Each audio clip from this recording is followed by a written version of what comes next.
Why did it seem like Christianity started to decline around the 60s? All right, so I'm going to dive into that today. This was brought up to one of I call him my mentor. He doesn't know me personally, but he's definitely one of my mentors, Mr. Frank Turek. And it was a short little, maybe 20-second clip. And so it's a very interesting topic. And I wanted to expand on that and elaborate myself on what history has shown and what I feel is the reason for this. All right, so first off, there's obviously no single cause, but there is a clear pattern. We did see a major shift in our culture in the 1960s. This was a decade that went through this huge moral, philosophical earthquake, so to speak. It was the rise of the sexual revolution, with the individualism. We broke the breakdown of the family. That was a major shift. And this confidence that started to rise in secularism. I know I just threw a lot of isms at you, but just bear with me. It was just this idea of do whatever feels good to you. There's no repercussions. That replaced that Christian framework that most people knew up until that time, and it replaced objective morality. It became relative. What feels good to me works for me. What feels good for you works for you. That's good for you. What's good, what's true for me is true for me. What's true for you is true for you. Right? We lost that authority of the biblical, the parental, institutional. It became something to rebel against, fight the man, right? And on top of that, universities, they started to promote this naturalism, the idea that the physical world is all there is. We don't need God. God was pushed out of the classroom. And if you remove God from the classroom, what happens? Kids, they're not learning about him. New kids come up, those kids grow up. Christianity is removed, or God is removed from the culture. And Christianity becomes less and less true. It's not less true because it's not true. It just became less taught. So it was relative to the individual. It's less understood. It was less defended. And the church did make a big mistake during this time. Obviously the individual is still responsible for their actions, but the church is culpable as well. Instead of preparing Christians intellectually to deal with these new challenges, these new questions, these new, scientific facts, so to speak, that had popped up, these new hard answers, which didn't turn out to be so hard, many churches retreated into emotionalism, entertainment. We taught people what to believe, but not why they believe it.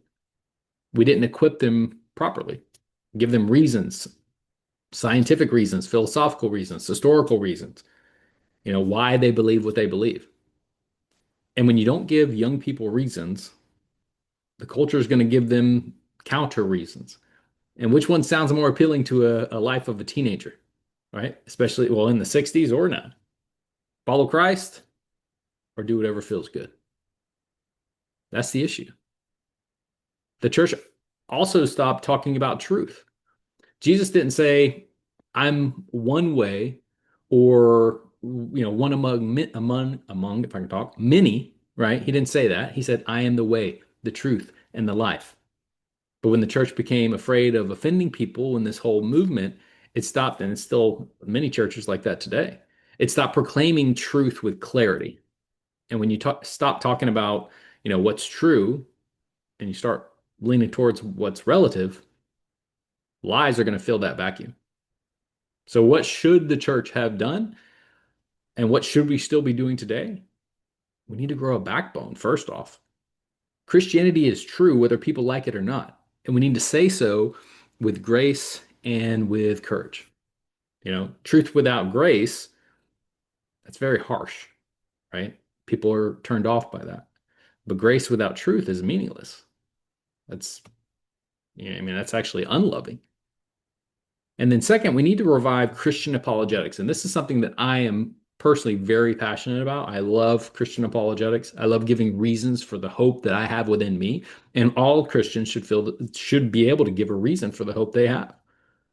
Young people need to know that, Christianity is not just some story that their parents told them or their grandparents told them or some old thing that doesn't relate to them.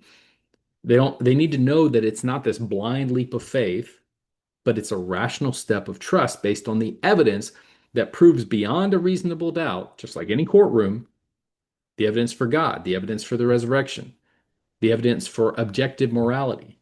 These things are solid. Science points to these things. And when people see that Christianity actually explains reality, what's around us, better than any secular worldview, they can stand firm in that belief.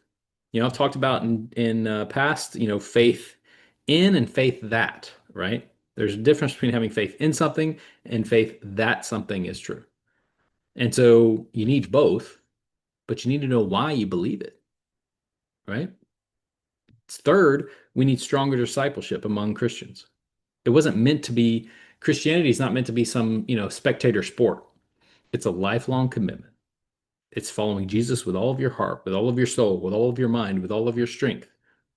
And the key word there is mind, right? We follow Jesus with our mind, but how can we do that if nobody teaches us how? So that's got to change. And finally, we need to stop looking at the culture and trying to be like them in order to attract them or think we're attracting them. There's too many churches out there that are becoming just like the world they're thinking they're attracting these people in, but there's no truth. You don't need to be, you don't need to blend in. You need to be a church that stands out, gives truth, that's convicting, anchored in love and anchored in that truth. So the problem that we're seeing, it didn't start in the 1960s, obviously, but it definitely accelerated there. And the solution is the same now as it should have been then. We need to teach truth. We need to do it boldly. We need to love people unconditionally and deeply. And we need to equip believers intellectually, give them the reasons why Christianity is true. And if you do those three things, Christians aren't going to disappear. They're going to thrive. Because once again, Christianity explains our reality better than any other worldview. Logic, morality, science, history, it all points to those facts. All right. So thanks for watching today. Hope you get value out of that. Love and appreciate you. And I'll see you back next time.